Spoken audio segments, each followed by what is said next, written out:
Nós cantamos esse hino dessa divinal mensagem e nós vemos que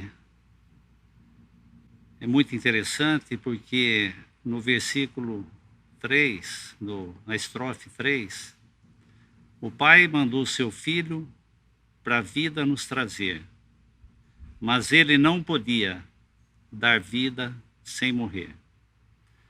Ou seja, se o grão de trigo caindo na terra não morrer, ele não poderia dar fruto. Então, esse grão de trigo teria que morrer. E foi o que o Senhor Jesus fez. Ele entregou sua vida, morreu naquela cruz. Ninguém poderia tirar a vida dele. Ele mesmo tinha que entregar a sua vida.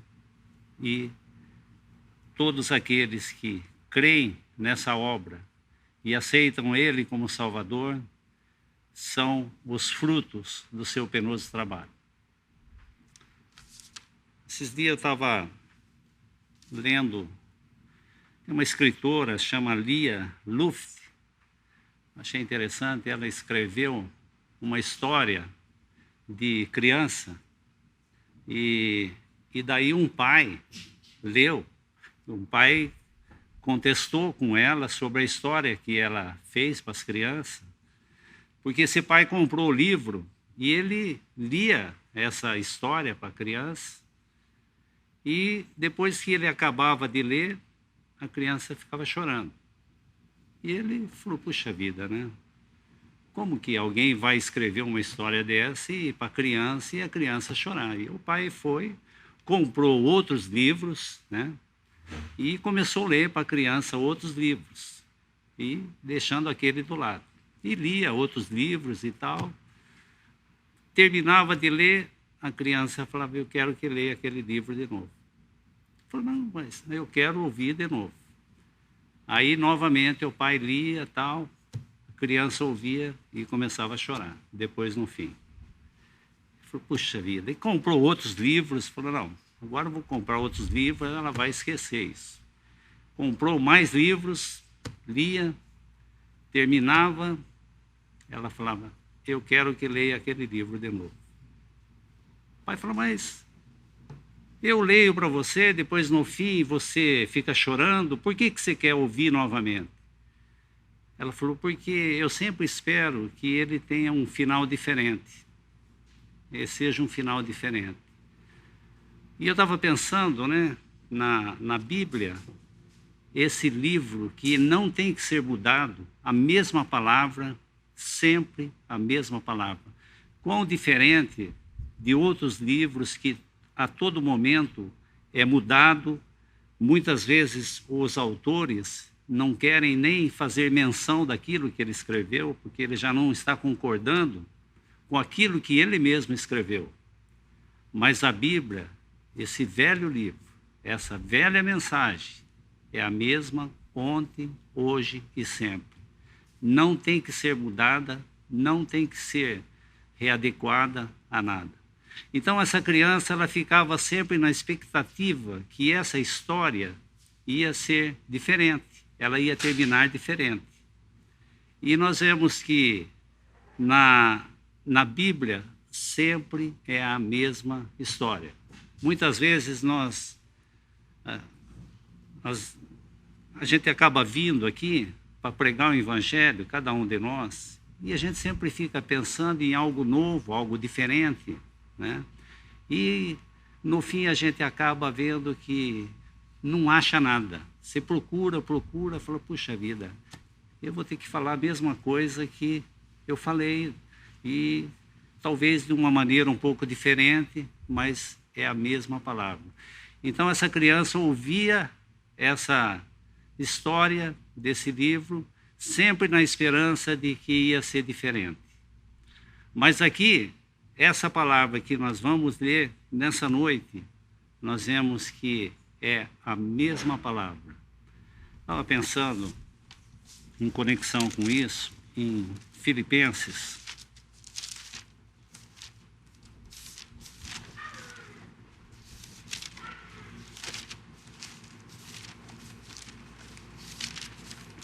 Filipenses, capítulo 3, versículo 1. Resta, irmãos meus, que vos regozijeis no Senhor. Não me aborreço de escrever as mesmas coisas, e a segurança para vós.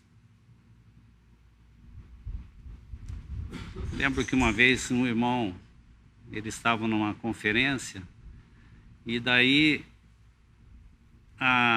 aquilo que foi dito nas conferências era aquilo que ele estava pensando em trazer, o assunto semelhante. E daí ele pensou, ele falou, puxa vida, era aquilo que eu tinha em mente trazer e é isso que os irmãos estão falando. E daí o que ajudou muito ele foi esse versículo, né? Resta, irmãos meus, que regozijei-vos no Senhor. Não me aborreço de escrever-vos as mesmas coisas e a segurança para vós. Então é a mesma palavra. Então, muitas vezes, quando os irmãos estão trazendo uma mensagem, pode ser que os mais velhos falem, poxa, aquela história de novo, já conheço de cor, salteado, sempre ouvi desde criança e tal. Nós vemos que os evangelhos, ele traz sempre as mesmas passagens e com aspecto diferente. Nós vemos, por exemplo, em Mateus, nós vemos que é uma figura do rei, ela tem um aspecto diferente. Nós vemos em Lucas a figura do homem, é um outro aspecto do evangelho. Depois, em Marcos, a figura de um servo, um outro ângulo também que é focado. E depois a gente vê em João essa figura da águia, algo que, como visto do alto, do céu. Então, é a mesma palavra, só que em diferentes ângulos.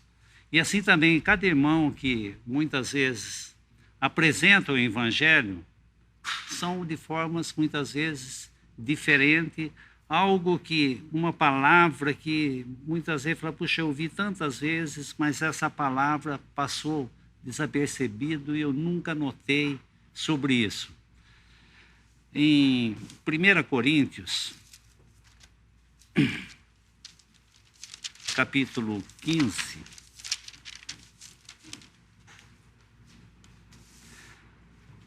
nós vemos aqui que sempre o apóstolo Paulo, ele leva as coisas voltando, fazendo uma retrospectiva de tudo. Capítulo 15, versículo 1.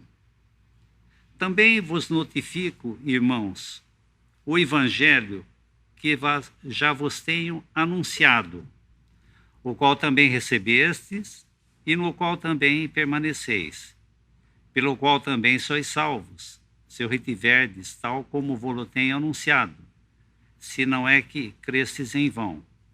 Porque primeiramente vos entreguei o que também recebi, que Cristo morreu por nossos pecados, segundo as Escrituras, que foi sepultado e que ressuscitou ao terceiro dia, segundo as Escrituras, e que foi visto por Cefas e depois pelos 12.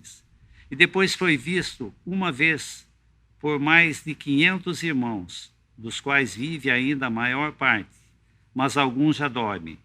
E depois foi visto por Tiago, e depois por todos os apóstolos. E por derradeiro de todos, me apareceu também a mim, como um abortivo.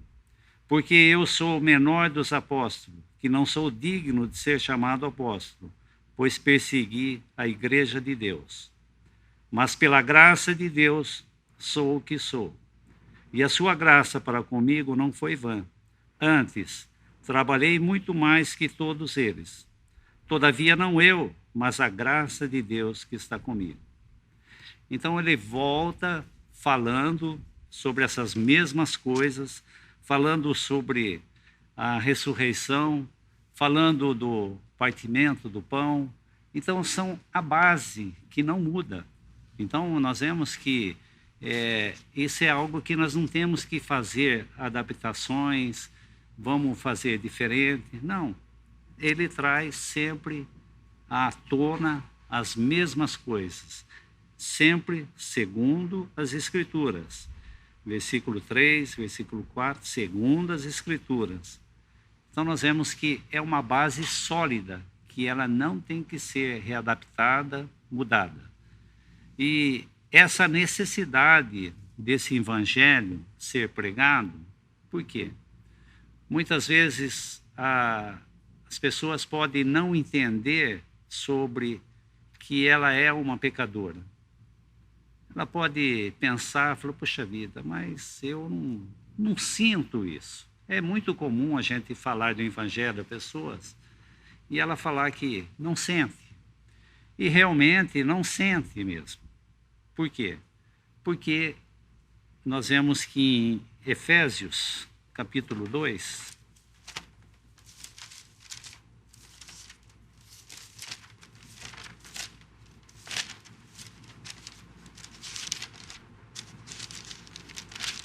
Efésios capítulo 2, versículo 1.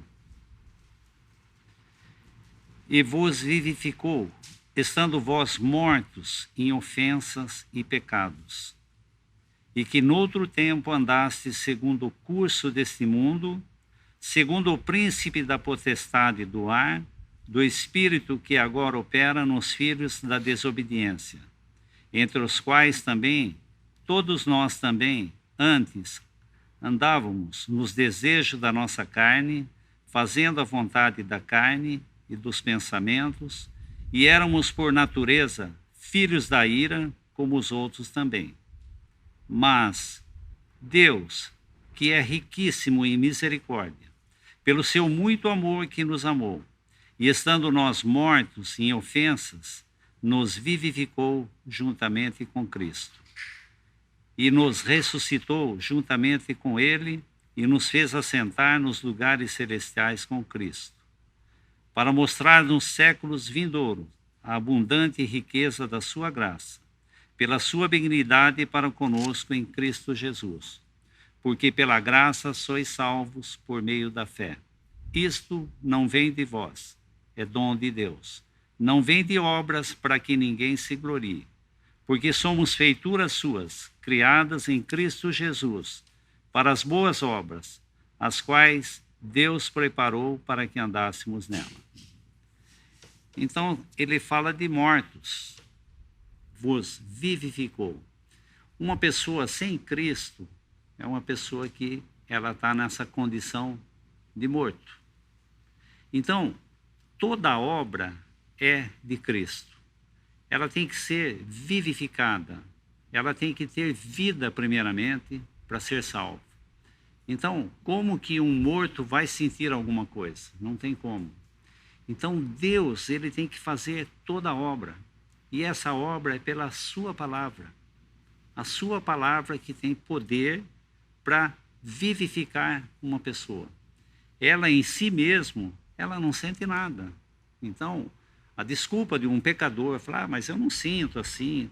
É normal, não sente assim, por quê? Porque está nessa condição de mortos. Mortos em delitos e pecados. E nós podemos ver em Gênesis,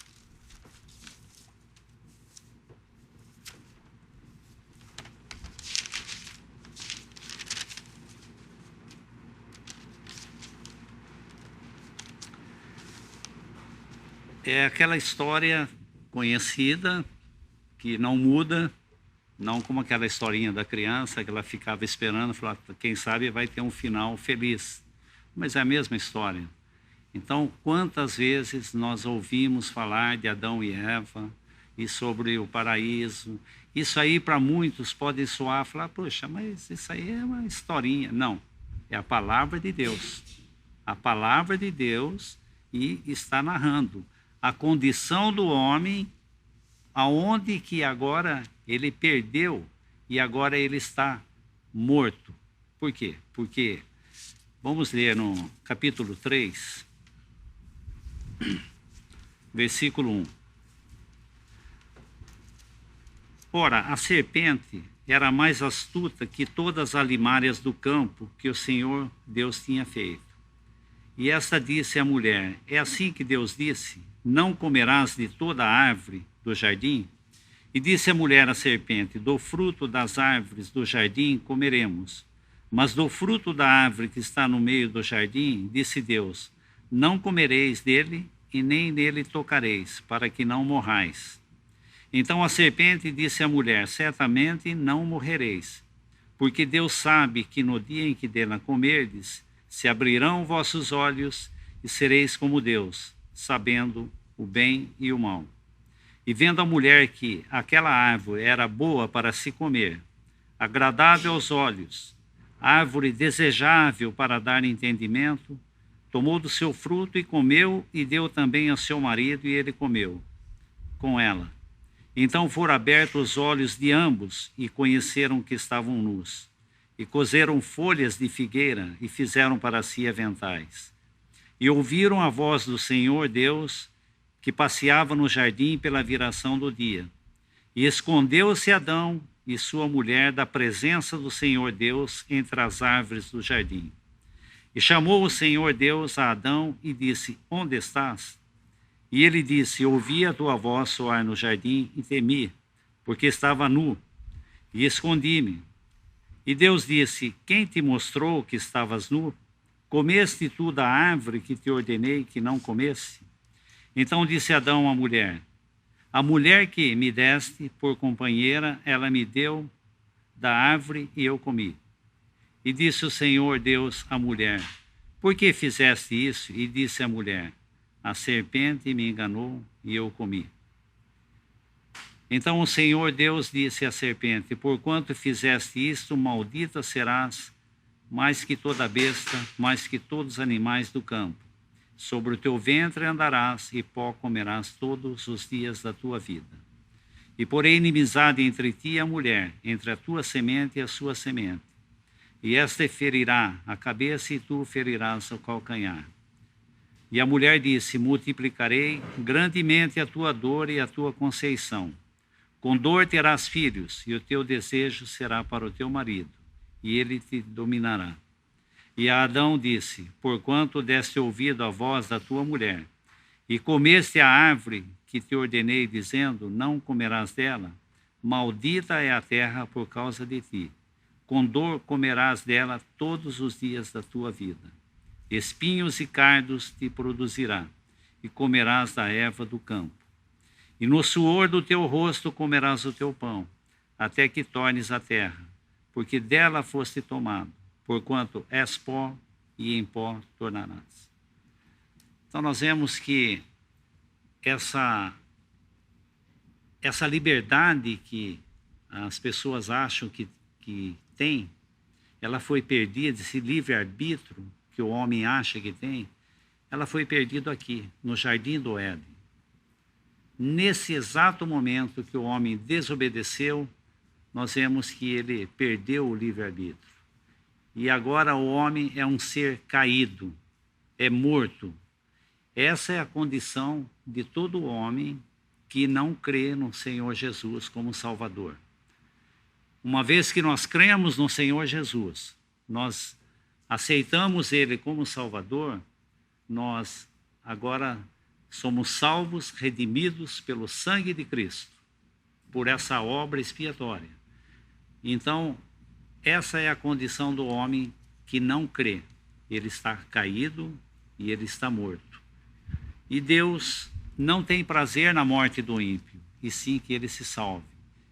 Então, por isso, esse evangelho é pregado em tantos lugares e é a mesma palavra. Não tem que ser adequada, não tem que ser mudada, é a mesma palavra de sempre. Estava pensando, quais tipos de pessoas que podem ser salvas? Nós vemos que a Bíblia narra uma infinidade de pessoas que foram salvas. Muitos podem pensar, puxa, sou um bom pai de família, eu procuro fazer as coisas tudo direitinho, mas continua pecador da mesma forma. Nós vemos que um carcereiro foi salvo. Deus utilizou Paulo e Silas, que estavam na prisão, e esses homens presos ali, podemos ver em Atos, capítulo 16.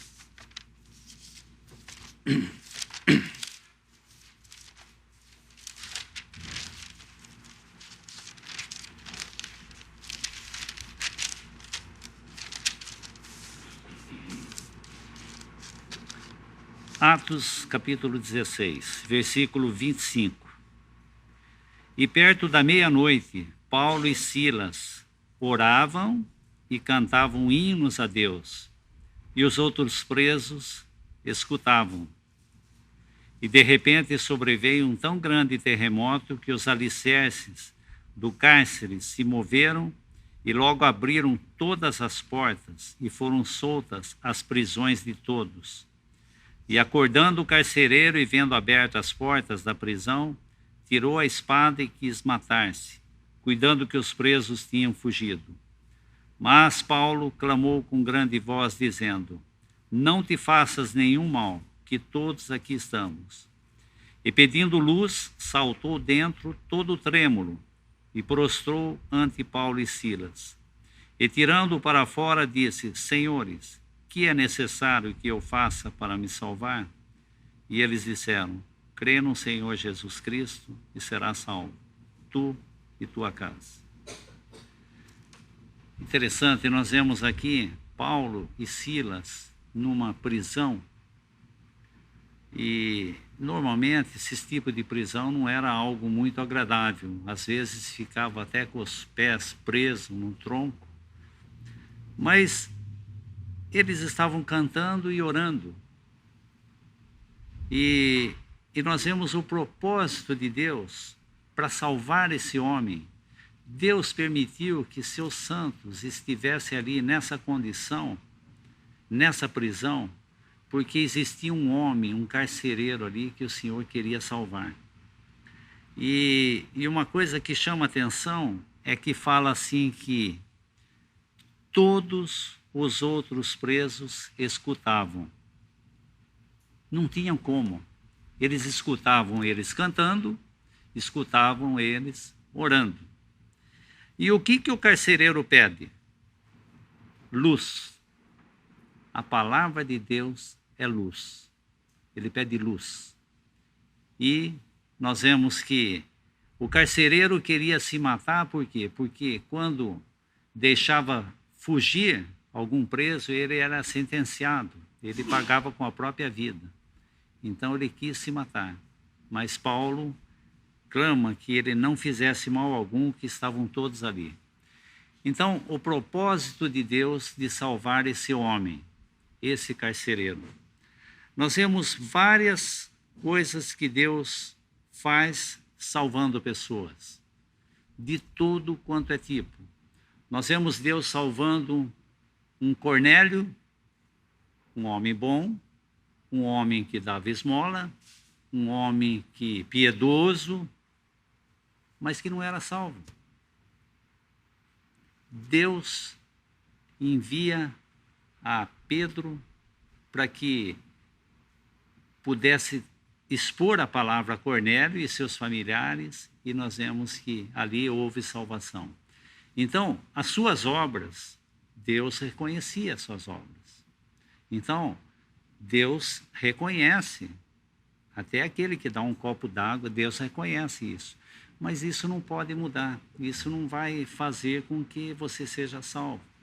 O homem, normalmente, ele gosta de fazer algo para ser visto. Por quê? Isso é bom para a consciência dele. E ele acha, falou, pô, me sinto tão bem em ajudar as pessoas, me sinto tão útil em fazer isso, em fazer aquilo. É bom. É muito bom. Nós vemos um aspecto disso, por exemplo, entre Marta e Maria. Nós vemos que Maria estava sentada aos pés do Senhor, ouvindo o Senhor. E Marta estava trabalhando, lógico, ela estava servindo o Senhor, ela estava fazendo um trabalho para o Senhor. Mas só que ela estava incomodada de ver Maria sentada aos pés do Senhor. E nós devemos sempre focar a resposta do Senhor. A resposta do Senhor fala: Marta, Marta, andas aflitas com muitas coisas, e uma só é necessária. E Maria escolheu a boa parte, o qual não lhe será tirada. Então nós vemos que, aparentemente, olhando, fala: puxa vida, não está fazendo nada. Mas, puxa vida, ela estava ali sentada aos pés do Senhor. Ela não tinha muito tempo de ouvir tudo aquilo que o Senhor tinha para falar. Porque nós vemos que a vida do Senhor aqui nesse mundo foi 33 anos apenas. Então era um momento precioso. E muitas vezes nós, ocupados com a nossa vida no dia a dia, nós não temos esse tempo de sentar aos pés do Senhor, mesmo que seja para estar calado diante do Senhor. O nosso dia a dia, a nossa ocupação diária não permite que a gente faça isso. Eu lembro que um irmão falou uma vez e marcou muito para mim. Ele falou assim que até a gente estava viajando e a gente estava, me parece que em Mossoró, e nós perdemos um voo. E a gente ficou atribulado de perder esse voo, porque esse próximo voo seria depois de 2 dias. Então aquilo era um pouco difícil para nós, né? E esse irmão já estava com o Senhor, ele falou assim: olha, para a gente ficar quieto, a gente depende do Senhor. Porque a nossa agitação de querer resolver as coisas, a nossa maneira, nós não descansamos no Senhor. Nós ficamos querendo resolver as coisas por nós mesmos. E se nós conseguimos, isso é uma perda muito grande, porque o Senhor está fora. E eu vou acabar inchando e crendo que a minha capacidade fez com que eu resolvesse isso. Então é muito bom esse tempo de nós estarmos aos pés do Senhor, pedindo que Ele nos ajude. Isso somente nós conseguimos com a nova vida.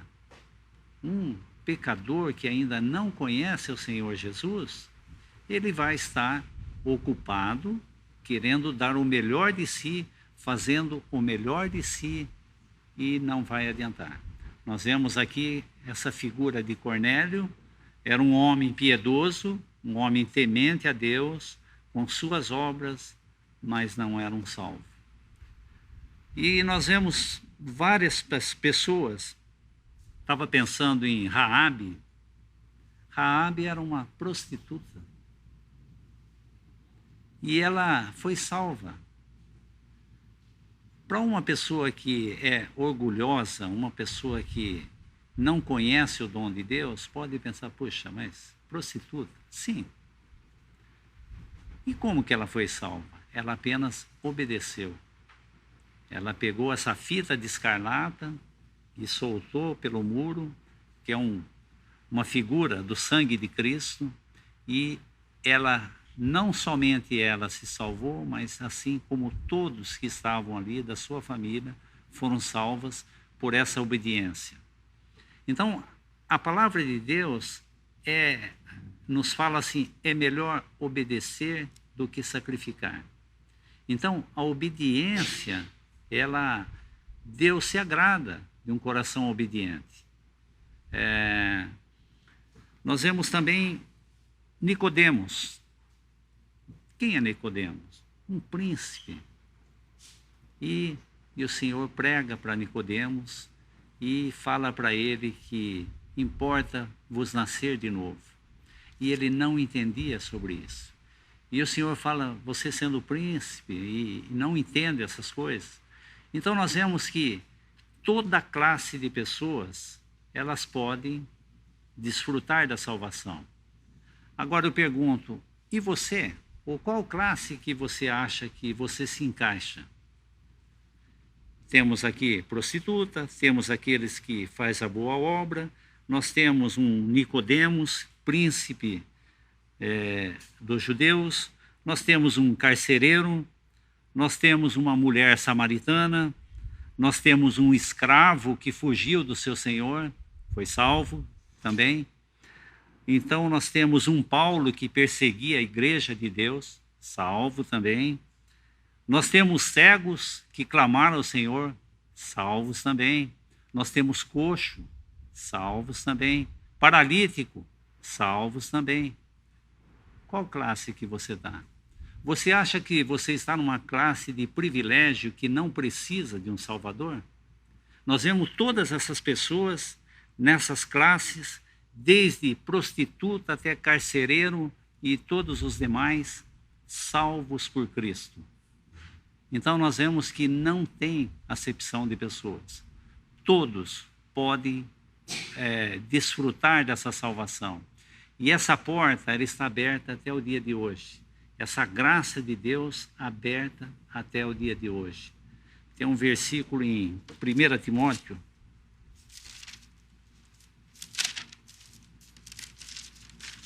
Primeira Timóteo, capítulo 1.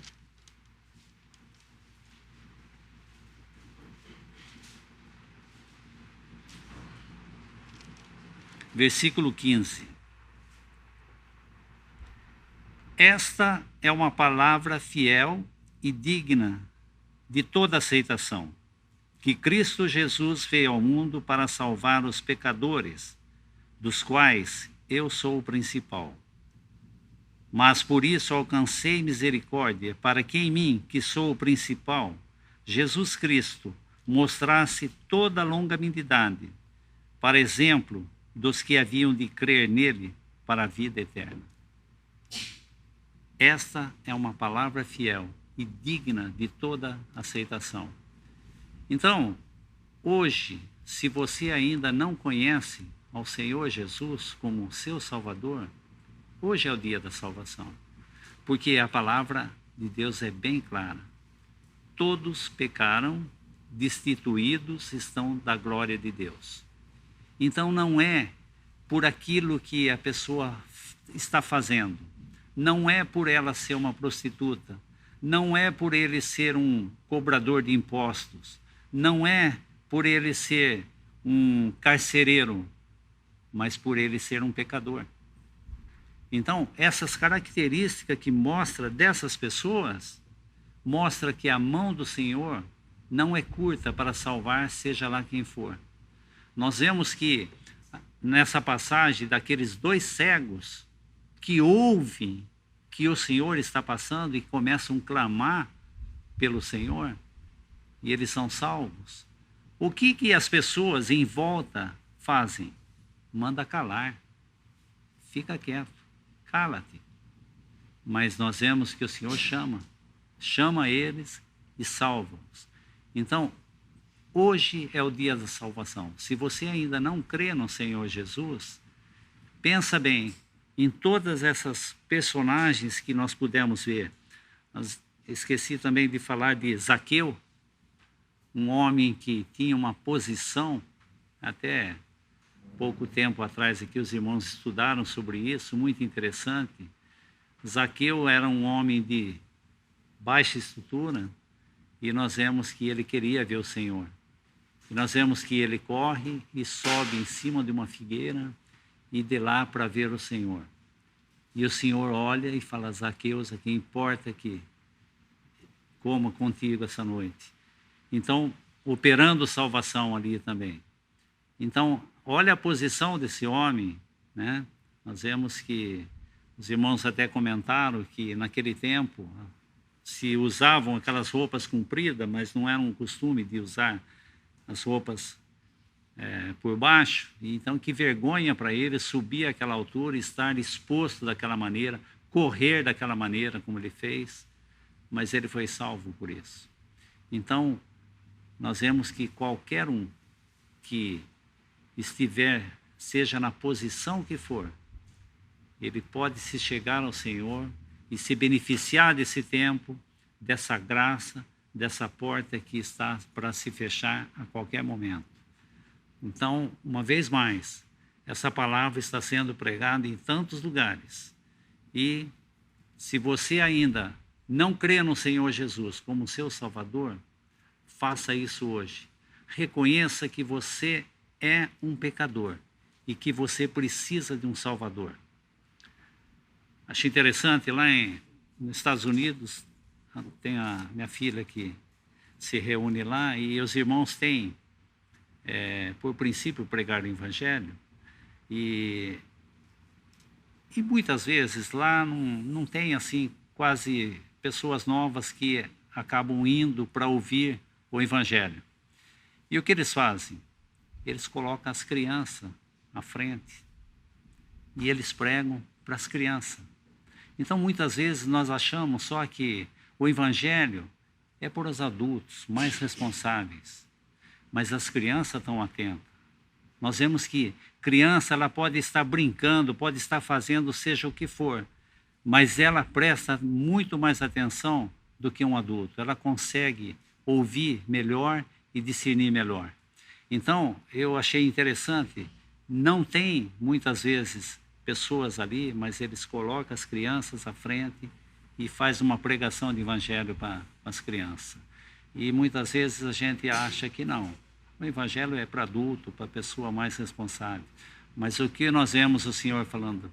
Deixa vir a mim as crianças, porque delas é o reino dos céus. Então nós não devemos negligenciar de trazer nossos filhos às reuniões e saber que nós, como pais, somos responsáveis por eles. E devemos encaminhar e trazer, assim como fazia a mãe de Timóteo e a avó de Timóteo, trazendo ele ao Senhor. Então, uma responsabilidade para cada pai, pensar nos seus filhos e ver que não é somente a reunião, mas o Evangelho. Elas precisam ouvir o Evangelho. Não é porque os pais creem e elas também estão salvas. Não. Isso é individual para cada um. Que o Senhor possa abençoar a sua palavra. Podemos dar graças? Nosso Pai, nós te agradecemos nessa noite, uma vez mais, pela tua palavra. Pedimos, uma vez mais, que tu possa estar ajudando aqueles que ainda não conhecem o Senhor Jesus como Salvador, possam aceitar e crer nessa obra e saber que o tempo se abrevia. Hoje é o dia da salvação. Nós rogamos também por todas as nossas crianças aqui que nessa noite puderam ouvir também e damos graças por essa oportunidade de poder falar essas mesmas palavras, falar com toda a clareza esse evangelho da salvação. Nós assim agradecemos e pedimos em todo lugar que essa palavra está sendo pregada, tu possa estar abençoando. Agradecidos em nome do Senhor Jesus Cristo. Amém.